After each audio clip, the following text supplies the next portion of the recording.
Hello everyone, this is Shailesh here. Welcome you all in SK tutorial. Today I am here with Flamingo's sixth poem, Aunt Jennifer's Tigers, composed by Adrienne Rich. So before starting this video, I would like to request you all, please subscribe, share and like my video. So let's have a look on the biography of Adrienne Rich, the poet of this poem. Adrienne Rich was born in 1976 and died in 2012. She was an American poet, essayist, and the feminist. She was called one of the most widely read and influential poet of the second half of the 20th century, and was credited with bringing the oppression of women and lesbians to the forefront of the poetic discourse.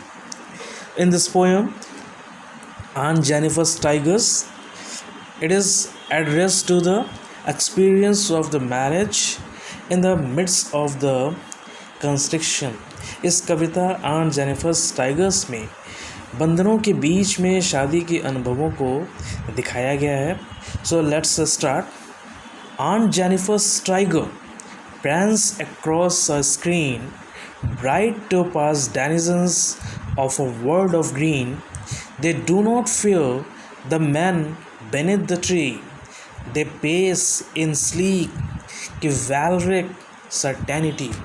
So, in this poem, the poet is describing a lady whom she addresses as Aunt Jennifer. इस poem में जो poet है वो एक lady के बारे में बता रहे हैं जिसका नाम उसने क्या बताया, aunt Jennifer. She says that Aunt Jennifer is doing embroidery on a piece of cloth which could be a tablecloth or a wall hanging. Aunt Jennifer क्या कर रही हैं, एक एम्ब्रॉयडरी कर रही हैं कपड़े पर, जो शायद वो टेबल क्लॉथ बना रही हों या वॉल हैंगिंग बना रही हों. She has designed it with beautiful tigers which are running fearlessly in the green forest. और उस एम्ब्रॉयडरी में वो क्या एम्ब्रॉयडरी कर रही हैं, टाइगर्स को बना रही हैं. और वो टाइगर्स क्या कर रहे हैं, प्रेंसिंग कर रहे हैं, मतलब वो उछल कूद रहे हैं, जंपिंग कर रहे हैं. और वो स्क्रीन यानी वो उन्होंने ग्रीन फॉरेस्ट बनाया और ग्रीन फॉरेस्ट में वो क्या कर रहे हैं, जंपिंग कर रहे हैं, प्रेंसिंग कर रहे हैं. Bright topaz, okay. She has described the beauty by comparing them with a precious yellow stone known as topaz. यानी यहाँ पर जो टाइगर का जो येलो कलर का स्किन है उसको उन्होंने किससे कंपेयर किया है, टोपाज से कंपेयर किया है. सो यहाँ पे ब्राइट टोपाज एक मेटाफर का यूज़ किया गया है. So bright topaz is compared with the yellow colour of tigers, okay. And denizens of the world of green. So denizens means होता है कि सिटीजन मीन्स निवासी, वो निवासी है यानी वो टाइगर कहाँ का निवासी है, वर्ल्ड ऑफ ग्रीन यानी फॉरेस्ट, जंगल का निवासी है. So they are fearless and they are not affected. कह रहे हैं they do not fear the man beneath the tree. Means they are fearless and they are not affected by the presence of man. So here we can sense the contrast of behavior between the tigers and the aunt. Though the tigers designed by her are fearless, but she herself is afraid of her husband. Further, the poet says that the tigers are proud and fearless citizens of the forest. They are very shiny and elegant. यहाँ पर poet एक contrast behaviour को show कर रही है कि aunt Jennifer जो कि डरती हैं अपने हस्बैंड से, वो हमेशा भयभीत रहती हैं, वो एक ऐसे एनिमल को एम्ब्रॉयड कर रही हैं जो कि जंगल का राजा है, फियरलेस टाइगर, फियरलेस है वो, ठीक है.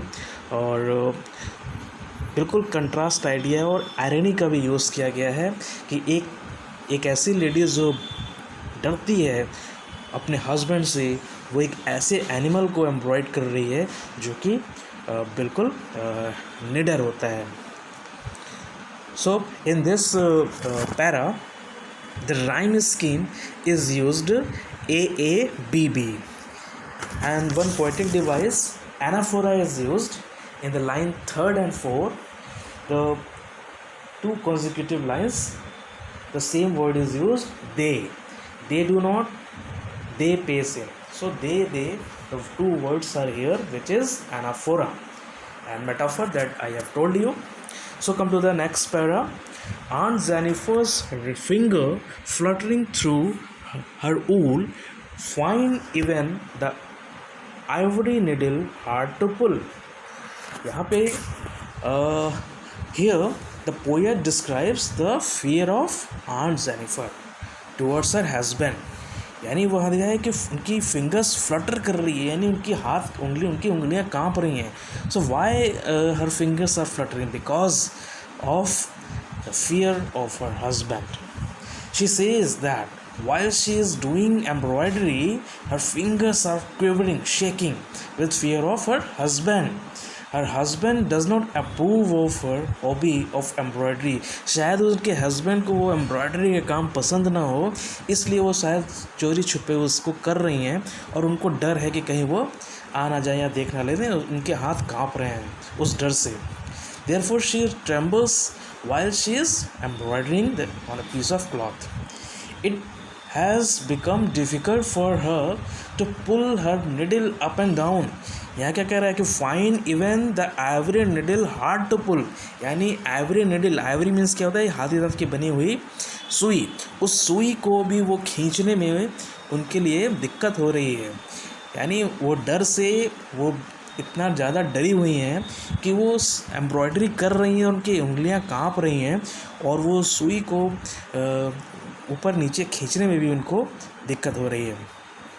The massive weight of uncle's wedding band sits heavily upon aunt Jennifer's hand. So here she describes the wedding ring which was given by uncle to Aunt Jennifer on their wedding days. She says that it is a kind of burden for her to wear this ring. She has been tortured by her husband so much that the wedding ring, which could have been a beautiful gift for her, seems like a burden to her. उनको ऐसा wedding ring जो कि उनके husband ने उनको wedding के समय दिया था, वो आज उनको एक मैसिव वेट लग रहा है, यानी इतना ज़्यादा भारी लग रहा है. इट्स मीन क्या है कि उनकी लाइफ में बहुत टॉर्चर्ड उन्होंने सहा है अपने हस्बैंड के द्वारा, कि वो रिंग उनके लिए एक जंजीर के समान उनके उंगलियों में बंधी हुई है. उनकी लाइफ को उन्होंने जकड़ के रखा हुआ है. सो वो मैसिव वेट है, इतना भारी वेट है. तो मैसिव वेट यहाँ पर हाइपरबोले पोएटिक डिवाइस का यूज़ किया गया है, जो अंकल के दिया हुआ वेडिंग रिंग वो मैसिव वेट बन चुका है उनके लिए. Heavily upon aunt Jennifer's hand, वो आंट जेनिफर्स के हैंड में बहुत भारी रूप से उनको जकड़ा हुआ है. So it's mean that she has faced so many difficulties in her married life that the little ring is described as a heavy band on her trembling fingers. यानी एक छोटा सा रिंग भी एक हैवी बैंड की तरह उनको दर्शाया गया है. This means that the ring is associated with some bad experiences in the form of torture she has faced because of her husband's dominating behaviour.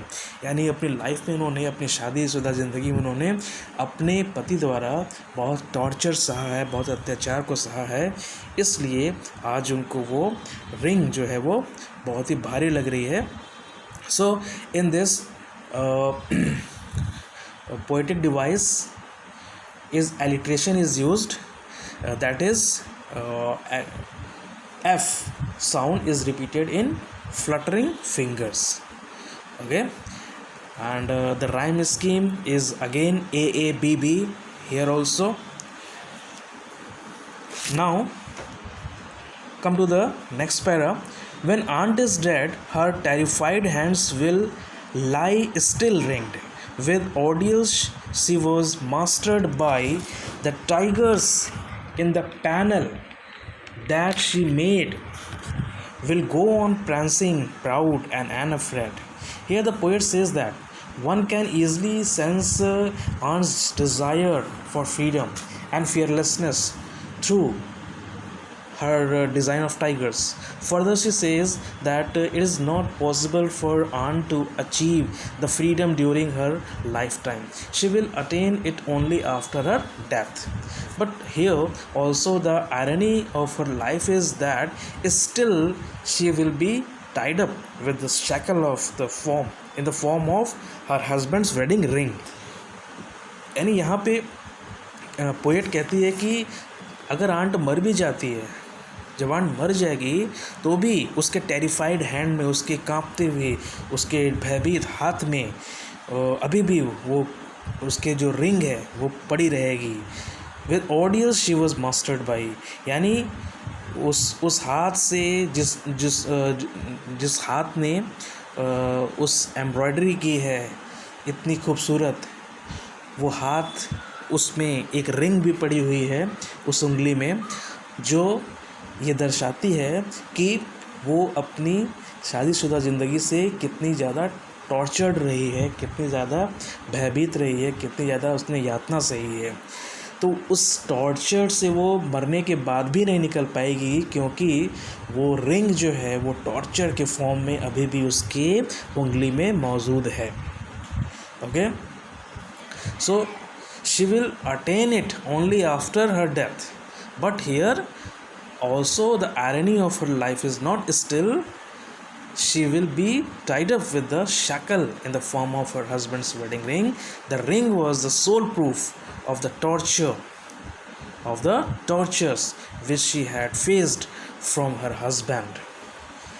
On the other hand, दूसरी तरफ there are the tigers, यानी वो she still ringed with audience. She was mastered by audience. Means क्या होता है? Audience means होता है difficulties, यानी जो टॉर्चर जो उसने यातना सही है. मास्टर्ड बाई यानी अपने हस्बैंड के थ्रू, अपने हस्बैंड से उसने जो यातना सही है वो अभी भी उसकी उंगली में है, रिंग के फॉर्म में. रिंग जो है सिंबल है किसका? टॉर्चर का. ओके, सो उसके टेरिफाइड हैंड्स में, तो टेरिफाइड हैंड जो है वो यहाँ पे वो सैनिकडेचे और ट्रांसफ़र एपिथेट जो दो पोएटिक डिवाइस है वो यहाँ पे पोएट ने इसमें यूज़ किया है. और सैनिकडेचे क्या होता है? Synecdoche means the part of something which represents the whole.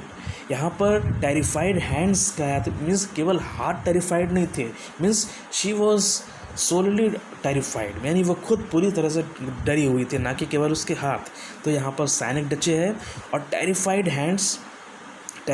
Hands transfer epithet भी है जो कि एक पोएटिक डिवाइस है. Okay, and here one more poetic device is used, that is still ringed. So ring जो है वो एक पोएटिक डिवाइस है, उसका यूज़ किया गया है. यहाँ पन क्या होता है? पन एक पोएटिक डिवाइस है जिसके डबल मीनिंग होती है.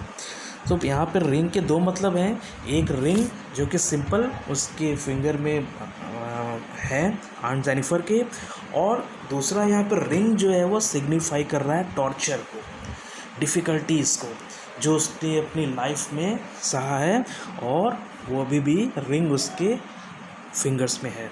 सो यहाँ पे पोएटिक डिवाइस है पन.